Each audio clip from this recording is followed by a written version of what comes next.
पापा जो है देखिए गर्म हो गया, पूरा भाप निकल रहा है मस्त। इधर ही है ना, मुझे कपड़ा भी देखो।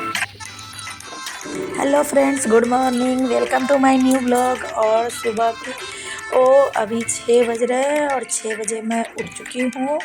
और उठने के बाद मेरा सबसे पहला काम जो हर गृहिणी का होता है घर में झाड़ू लगाना, तो वही मैं कर रही हूँ। हमारे कैसे हो आप सब? आई होप आप सब अच्छे हो गए, मैं भी अच्छी हूँ। और ये नहीं मतलब ऐसे ही रख लिया। तो दोस्तों आज बना है मेरे घर में नाश्ते में पास्ता। तो बच्चे लंच में लेके चले गए और बेटा मेरा थोड़ा सा खा के गया है, बेटी बिल्कुल भी नहीं खाई है। वो एग्ज़ाम है ना, तो जो हार्ड एग्ज़ाम रहता है उस दिन वो नहीं खाती है कि एग्ज़ाम अच्छा जाएगा तो खाएंगे, माता रानी से प्रे करती है। तो वो तो ये है। और कुछ अपडेट ये है कि इसके पापा जो है ना वो खा के नहीं गए हैं, क्योंकि उनको जाना था उनके मम्हर। तो वो गए हैं अपने मम्हर, वहाँ का ज़मीन वगैरह है ना, तो उसको लोग हटा दे रहा है, क्योंकि वहाँ पे अब कोई रहा नहीं तो रह के क्या होगा ये सोच के। तो फिलहाल वो गए हैं वहाँ, और इसलिए वो खा के नहीं गए। और बची हूँ मैं सिर्फ अकेली बेचारी। तो मैं जा रही हूँ अभी पास्ता खाने, आप लोग को दिखाती हूँ। उसे कर रही हूँ गरम।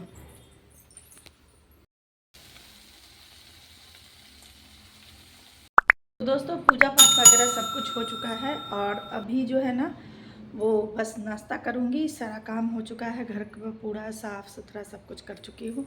वो सब नहीं शूट किया कि डेली डेली यही क्या दिखाऊँ आपको। तो अभी मैं नाश्ता करूँगी, उसके बाद जाऊँगी धूप में। उसके बाद मैं आपको दिखाती हूँ एक मेरे घर में बहुत बड़ी चीज़ जो बहुत ही यूनिक है, शायद आप लोग देख के उसे डर जाए। दिखा रही हूँ। तो दोस्तों ये देखिए अंबार। आज इसे मुझे पूरा का पूरा हटा। वो कमी है जो मुझसे सॉल्व ही नहीं होती।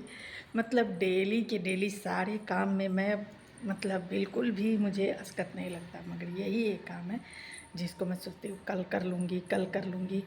ऐसा सोच सोच के ही वो कल आता ही नहीं है। जब अंबार खड़ा कर लेती हूँ ना, तो सोचती हूँ कि आज तो इसे पक्का कदम करूँगी। तो आप लोग सोचते होंगे कैसी बेवकूफ़ औरत है। क्या करूँ दोस्तों, मुझसे यही एक काम है ना, मुझसे नहीं होता।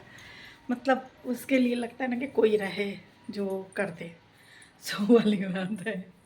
तो फिलहाल चलती हूँ नाश्ता करने, उसके बाद आज खेत में भी जाऊँगी तो आप लोग को दिखाऊँगी क्या क्या मेरा कितना बड़ा हो गया है।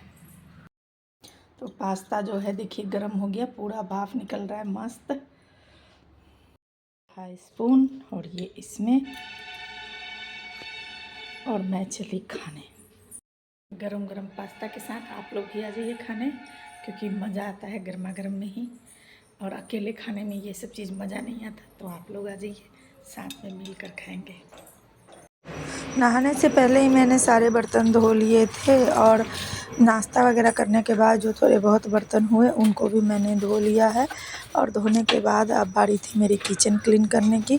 तो यही वो वक्त होता है जिस समय मैं अपने किचन को पूरी अच्छी तरह से क्लीन कर लेती हूँ, चूल्हे वगैरह को अच्छी तरह से पोंछती हूँ। मगर ऐसे तो 3-4 बार ही हो जाता है चूल्हा वगैरह साफ़ करना, मगर यही वो समय है जब मैं अच्छे से अपने चूल्हे को साफ़ करती हूँ पूरा समय देकर।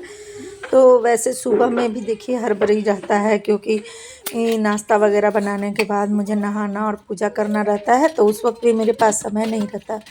तो बस यूँ ही कपड़े से मार कर मतलब कि चूल्हा को हल्का सा साफ़ करके, ताकि देखने में भी गंदा ना लगे, और चली जाती हूँ पूजा वगैरह करने। तो ये वो समय है जब नाश्ता वगैरह कर लेती हूँ, कोई नहीं रहता है, पूरी तरह निश्चिंत रहती हूँ। तब मुझे रहता है कि मैं अपने चूल्हे को प्यार से अच्छी तरह से साफ़ करूँ, स्टैंड वगैरह सब धो के साफ़ करूँ। तो हफ्ते में एक बार जो है ना, स्टैंड को मैं गुनगुना पानी और विनेगर और लिक्विड डाल के छोड़ देती हूँ, जिससे उसका जो भी लगा हुआ रहता है ना वो साफ़ हो जाता है। मगर डेली के डेली मैं उसे इस तरह से नहीं, बस कपड़े से पोंछ के कर लेती हूँ। तो एक बार मैं क्या करती हूँ कि जो लिक्विड होता है ना वो डाल के अच्छी तरह से पहले स्क्रबर से चूल्हे को रगड़ देती हूँ, और रगड़ने के बाद फिर गीले कपड़े से उसको पोंछ देती हूँ। उसके बाद जब मैं फिर दोबारा से कपड़ा धो के लाती हूँ ना, तब एक बार और मार देती हूँ, क्योंकि इससे जो भी चिपचिपाहट, जैसे सर्फ वगैरह यूज कीजिए ना तो थोड़ा सा चटर चटर सा रह जाता है। तो आप एक बार पूरा अच्छा से कपड़ा धो के और तब फिर पोंछ देते हैं ना, तो बिल्कुल शीशे की तरह चूल्हा जो है चमकने लगता है। तो उसके बाद मैं फिर से लग गई थी किचन में पोछा करने में, क्योंकि सुबह में तो पोछा किया था, मगर आप अगर ऊपर में ये सब काम करते हैं ना तो नीचे में कुछ ना कुछ गिर ही जाता है और फिर आपका किचन जो है ना पूरा मेसी लगता है। तो मुझे लगता है कि एक बार इस तरह से किचन में एक बार और पोछा लगा देती हूँ, तो प्रॉपर तरीके से, ज़्यादा नहीं, पूरा ये नहीं, मगर हाथ से पोछा लग जाए ना तो कितना भी आपका वो उससे लगे वाइपर से, मगर हाथ से पोछा की बात ही अलग होती है। तो वही एक बार मैं इसी समय हाथ से पोछा मार देती हूँ। वो तो बस पोछा वगैरह करने के बाद अब बारी आ गई थी इस कपड़े को साफ़ करने की, क्योंकि ये कपड़ा अगर प्रतिदिन मैं ना साफ़ करूँ तो इतना बदबू देगा कि उसका फिर किचन में रहा ही नहीं जाएगा। तो इस वजह से मैं सब सारा कुछ हो जाता है ना, तब मैं इस कपड़े को अच्छी तरह से रगड़ रगड़ के और पूरा जैसे हम अपना कपड़ा धोते हैं ना उस तरह से इसको धो देती हूँ। और धोने के बाद इसको अच्छी तरह से, और इस टाइम जो है ना जो नल का है उससे गर्म पानी आता है, धूप दिन में ना धूप की वजह से पूरा पानी गर्म हो जाता है, तो काम करने में भी अच्छा लगता है। और मतलब एक ना जो कन के कारण आप पूरी तरह से अच्छी तरह से कुछ कर नहीं पाते हैं, तो वो काम नहीं रहता और अच्छी तरह से बिल्कुल काम करने में मज़ा आता है। और देखिए अब मैं इस कपड़े को भी अच्छी तरह से रगड़ रगड़ के बिल्कुल साफ़ सुथरा धोकर और यहीं पे डाल दूँगी सूखने के लिए। तो अब मेरा जो किचन है वो पूरी तरह से क्लीन हो चुका, और मैं आपको एक बार दिखा देती हूँ कि कैसा हो रहा है मेरा किचन, कैसा लग रहा है। तो देखिए मेरा किचन बिल्कुल साफ़ सुथरा सा क्लीन हो गया, और साफ़ किचन होना तो काम करने का मज़ा ही कुछ और होता है।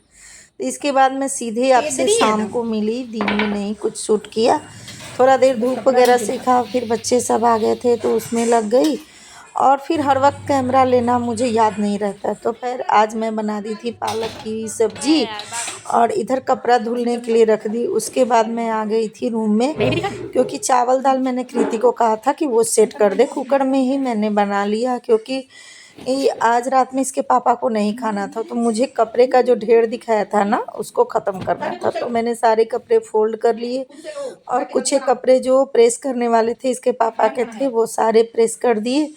और हाँ, इसके पापा को फिर जाना है, तो इसके कारण ही मुझे उनके सारे के सारे कपड़े प्रेस करने थे, क्योंकि एक बार प्रेस करने का मेरा है ना ऐसा कि मैं करने बैठती हूँ तो एक बार मैं जो रहेगा करती चली जाऊँगी, मगर जहाँ रुक गई तो फिर मुझसे तुरंत रोक के नहीं होता। और आज बच्चों के स्कूल का लास्ट डे था, तो देखिए मैंने थोड़ा सा क्लिप डाल दिया है। आजकल ना बच्चों का ऑटोग्राफ लेने का चला है, तो लास्ट डे था तो वो लोग अपने टी-शर्ट पे अपना एक दूसरे का ऑटोग्राफ ले रहे थे, और देखिए ये कैसा कर रहे थे। तो बस इस ब्लॉग को करूँगी यहीं पे एंड। अच्छा लगा हो तो लाइक कीजिएगा, सब्सक्राइब कीजिएगा, शेयर कीजिएगा।